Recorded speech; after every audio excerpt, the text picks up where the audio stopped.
ಇಂದೇ ಡೌನ್ಲೋಡ್ ಮಾಡಿ ಮತ್ತು ನಿಮ್ಮ ನೆಚ್ಚಿನ ಶೋಗಳನ್ನು ಆನಂದಿಸಿ.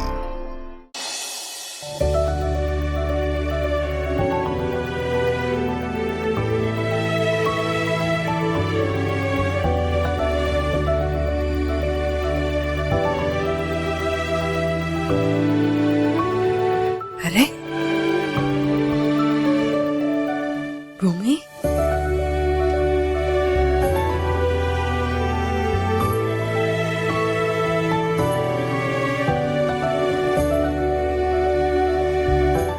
ಅಮ್ಮ, ಯಾರ್ದಮ್ಮ ಲೆಟ್ರು? ಏನ್ ಇಷ್ಟು ಖುಷಿಯಾಗಿದ್ಯಾ? ಭೂಮಿ ಲೆಟರ್ ಬಂದಿದೆ ಕಣೋ. ಅಕ್ಕಂದ ಕೊಡಿಲೆ. ಓದು ಬೇಗ.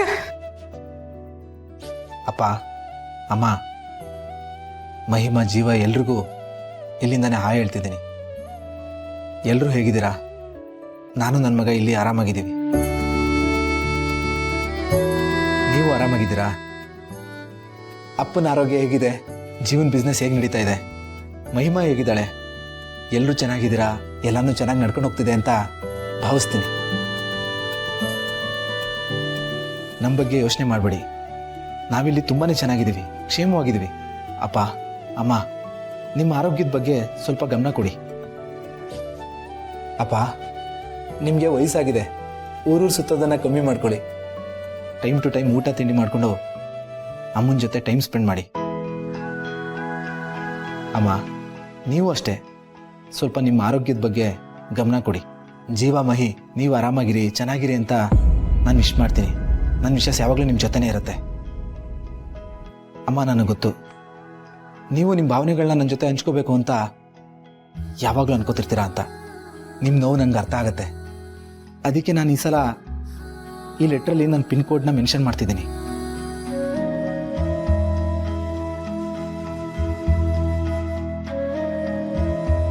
ನೀವಿನ ಮೇಲೆ ನನಗೆ ಲೆಟ್ರ್ ಬರಿಬಹುದು. Pin code? ಅಮ್ಮ, ಅಕ್ಕ ಆಫರ್ ಕೊಡ್ತಿದ್ದಾಳೆ. ಜೀವ, ನಮ್ಮ ಪಾಲಿಗಿದ ಬಂಪರ್ ಆಫರ್ ಕಣೋ. ಆದರೆ ಒಂದು ಕಂಡೀಷನ್.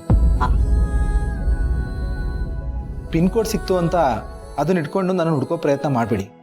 ಒಂದು ವೇಳೆ ನೀವು ಆ ಪ್ರಯತ್ನ ಕೈ ಹಾಕಿದ್ರೆ ನಿಮಗೆ ಲೆಟರ್ಸ್ ಬರೋದು ಶಾಶ್ವತವಾಗಿ ನಿಂತೋಗುತ್ತೆ. ಇದೆ, ಈ ಬ್ಲ್ಯಾಕ್ ಮೇಲೆ ನನಗೆ ಇಷ್ಟ ಆಗುತ್ತೆ. ದಯವಿಟ್ಟು ಅಂತ ಪ್ರಯತ್ನಕ್ಕೆ ಕೈ ಹಾಕ್ಬಿಡಿ. ಇಂತಿ ನಿಮ್ಮ ಭೂಮಿ. ಇದೇನಮ್ಮ ಇದು? ಪಿನ್ ಕೋಡ್ ಇಟ್ಕೊಂಡು ಅಕ್ಕನ ಹುಡ್ಕೋಣ ಅಂದರೆ ಲಾಸ್ಟಿಗೆ ಕಂಡೀಷನ್ ಬೇರೆ ಅಪ್ಲೈ ಮಾಡಿದ್ದಾಳೆ.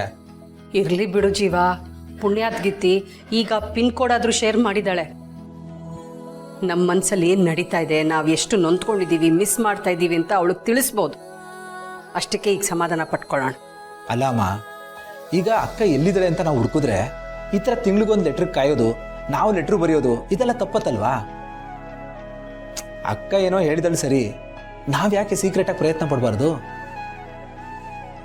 ಅಮ್ಮ, ಅಕ್ಕನ ನೋಡಿದೆ ಎಷ್ಟೋ ವರ್ಷ ಆಯಿತು, ಎಲ್ಲೆಲ್ಲೋ ಹುಡುಕ್ಬಿಟ್ವಿ. ಈಗೊಂದು ಸಣ್ಣ ಕ್ಲೂ ಸಿಕ್ಕಿದೆ, ಅದನ್ನ ಇಟ್ಕೊಂಡು ಅಕ್ಕ ಎಲ್ಲಿದ್ದಾಳೆ ಅಂತ ಹುಡ್ಕೋಣ. ಅದ್ರಲ್ಲಿ ತಪ್ಪೇನಿದೆ? ನಮ್ಮ ಉದ್ದೇಶ ಸರಿಯಾಗೇ ಇದೆಯಲ್ಲ? ಬೇಡ ಕಣೋ, ನಿಮ್ಮ ಅಕ್ಕನ ಸ್ವಭಾವ ನಿಂಗೆ ಚೆನ್ನಾಗಿ ಗೊತ್ತು. ಅವಳು ಬೇಡ ಅಂದಮೇಲೆ ಮುಗೀತು. ನಾವು ಅದಕ್ಕೆ ಪ್ರಯತ್ನ ಪಟ್ಟರೆ ಒಂದಕ್ಕೆ ಹೋಗಿ ಇನ್ನೊಂದಾಗತ್ತೆ. ಸುಮ್ಮನೆ ಇದ್ಬಿಡೋದು ವಾಸಿ. ಕೊನೆ ಪಕ್ಷ ನಾವು ಅವಳಿಗೆ ಲೆಟ್ರ್ ಬರೆಯೋ ಥರ ಆಗಿದೆಯಲ್ಲ, ಅಷ್ಟಕ್ಕೆ ಸಂತೋಷ ಪಟ್ಕೊಳ್ಳೋಣ. ಅವಳು ಸಿಕ್ಕೇ ಸಿಗ್ತಾಳೆ ಅಂತ ಅಳಿಯಂದ್ರೆ ಹೇಳಿದ್ದಾರೆ. ನಾವು ಆ ಭರವಸೆಲೇ ಇರೋಣ. ಜೀವ, ಈ ವಿಷಯ ಆ ಟೆನಿಕೋಸ್ ನಿಮ್ಮ ಅಪ್ಪಂಗೆ ಹೇಳ್ಬಿಟ್ಬೇಡ. ಈ ಪಿನ್ ಕೋಡ್ ಇಟ್ಕೊಂಡು ಇನ್ನು ಊರೆಲ್ಲ ಅಲಿಯಕ್ಕೆ ಶುರು ಮಾಡ್ಬಿಡ್ತಾರೆ. ಅವಳಿಗೆ ನಾವೆಷ್ಟು ನೊಂದ್ಕೊಂಡಿದ್ದೀವಿ, ನಾವಿಷ್ಟು ದಿವಸ ಅವಳನ್ನ ಎಷ್ಟು ಮಿಸ್ ಮಾಡಿದ್ದೀವಿ ಅಂತ ಅವಳ ಮನಸ್ಸಿಗೆ ಮನವರಿಕೆ ಆಗೋ ಹಾಗೆ ಮಾಡೋಣ.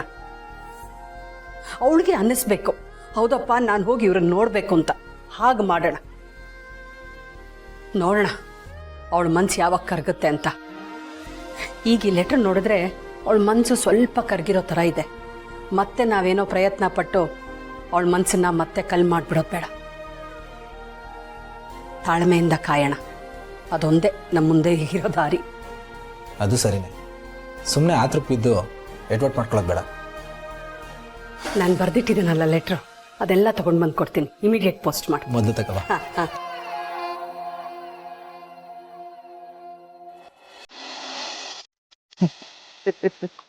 ನಗ್ಬೇಕು ಅಳ್ಬೇಕು ಒಂದು ಗೊತ್ತಾಗ್ತಾ ಇಲ್ಲಪ್ಪ. ಯಾಕಪ್ಪ? ಅಲ್ಲ ನನಗೊಂದು ವಿಷಯ ಅರ್ಥ ಆಗ್ತಾ ಇಲ್ಲ ಕಣ. ಏನೋ? ಅದಕ್ಕೆ ನಿನ್ ಕಂಡ್ರೆ ಕೋಪ, ನಿನ್ ಜೊತೆ ಮಾತಾಡಲ್ಲ, ನಿನ್ನ ಅವಾಯ್ಡ್ ಮಾಡ್ತಾರೆ. ಆದ್ರೂ ನಿನ್ನ ಬಗ್ಗೆ ಯಾರಾದ್ರೂ ಪಿಟಿಕ್ ಅಂದ್ರೆ ಅವ್ರ ಮೇಲೆ ಹಂಗೆ ಎದುರು ಬೀಳ್ತಾರಲ್ಲ. ಆ ಇವೆಲ್ಲ ಲವ್ ಇಲ್ಲ ಅಂದ್ರೆ ಸಾಧ್ಯನಾ? ಸಾಧ್ಯ ಇಲ್ಲ ಕಣ. ಆ? ಭೂಮಿಕಾ ಅವ್ರು ಏನು ಅಂತ ನನಗೆ ಚೆನ್ನಾಗಿ ಗೊತ್ತು ಕಣ. ಅವ್ರು ಮುಂಚಿಂದನ ಹಾಗೆ ಯಾರನ್ನಾದ್ರೂ ತನ್ನವರು ಅಂತ ಅನ್ಕೊಂಡ್ಬಿಟ್ರೆ ಅವ್ರಿಗೋಸ್ಕರ ಏನು ಬೇಕಾದ್ರೂ ಮಾಡ್ತಾರೆ ಕಣ. ಯಾರನ್ನ ಬೇಕಾದ್ರೂ ಎದುರಾಕೋತಾರೆ, ಬಂಡೆ ತರ ನಿಂತಿರ್ತಾರೆ. ಅವರು ನೋಡಕ್ಕಷ್ಟೇ ಸಾಫ್ಟ್ ಕಣೋ, ಬಟ್ ಬಹಳ ರಫ್ ಅಂಡ್ ಟಫ್. ಆಕ್ಚುಲಿ ಅವ್ರು ಟೀಚರ್ ಅಲ್ಲ, ಲೇಡಿ ಕಮಿಷನರ್ ಆಗ್ಬೇಕಾಯ್ತು. ಗ್ರೇಟ್ ಕಣ ಅವರು. ಅಬ್ಬಬ್ಬಬ್ಬಬ್ಬಬ್ಬಬ್ಬ, ಏನು ಇಷ್ಟೊಂದು ಹೊಗಳ್ತಾ ಇದ್ಯಾ? ಹೆಂಡತಿ ಮೇಲೆ ಎಷ್ಟು ಪ್ರೀತಿ ಅಭಿಮಾನ. ಆದ್ರೆ ಅವರಿಗೆ ಬಿಗುಮಾನ. ಇಲ್ಲಿ ಆದ್ರೂ ಆಶ್ಚರ್ಯ ಆಗೋದೇನ್ ಗೊತ್ತಾ, ನೀನು ಅಂದ್ರೆ ಅತಿಗೆ ಅಷ್ಟೊಂದು ಎಗರಾಡ್ತಾರಲ್ವಪ್ಪ, ಆದ್ರೆ ಮಿಂಚು ಕಂಡ್ರೆ ಅದ್ಯಾಕೆ ಅಷ್ಟೊಂದು ಪ್ರೀತಿ? ಸಿಕ್ಕಾಪಟ್ಟೆ ಜೆಲ್ ಆಗ್ತಾರೆ ಕಣ, ತುಂಬಾ ಅಕ್ರೆ ಅವಳು ಕಂಡ್ರೆ. ಅವ್ರ ಕೆಮಿಸ್ಟ್ರಿನೇ ಅರ್ಥ ಆಗ್ತಾ ಇಲ್ಲ ನಂಗೆ. ಸಿಂಪಲ್ ಲಾಜಿಕ್ ಕಣ. ನಮ್ಮ ಹೆಣ್ಮಗು ಕಾಣೆ ಆಯ್ತಲ್ಲ, ನಾನು ಹೇಗೆ ಮಿಂಚುನಲ್ಲಿ ನನ್ನ ಮಗಳನ್ನ ಕಾಣ್ತಾ ಇದ್ದೀನೋ ಅವ್ರಿಗೂ ಅದೇ ಥರದ ವೈಬ್ ಇರ್ಬೋದು. ಸಿಂಪಲ್ ಇರ್ಬೋದು. ನಿಜವಾಗ್ಲೂ ಆ ಮಗು ಅದೃಷ್ಟ ದೇವತೆ ಕಣ. ನಿನ್ನ ಅದಕ್ಕೆ ಮಧ್ಯೆ ಮುದ್ದಾಗಿರೋ ಪ್ರೀತಿಯ ತೂಗು ಸೇತುವೆ ಕಣ ಅವಳಲ್ಲಿ. ನೀನ್ ಹೇಳ್ತಿದ್ದಲ್ಲ ಅವಳು ಲಕ್ಕಿ ಚಾಮ್ ಅಂತ, ನೀನ್ ಯಾಕೆ ಅವಳ ಹತ್ರ ಹೋಗಿ ಇನ್ನೊಂದ್ಸತಿ ನೀನು ಅತ್ತಿಗೆ ಒಂದಾಗೋ ತರ ಆಗ್ಲಿ ಅಂತ ಕೇಳ್ಕೊಬಾರ್ದು? ಇದ್ರ ಬಗ್ಗೆ ನಾನು ತುಂಬಾ ಸತಿ ಯೋಚನೆ ಮಾಡಿದ್ದೀನಿ ಅಂತ.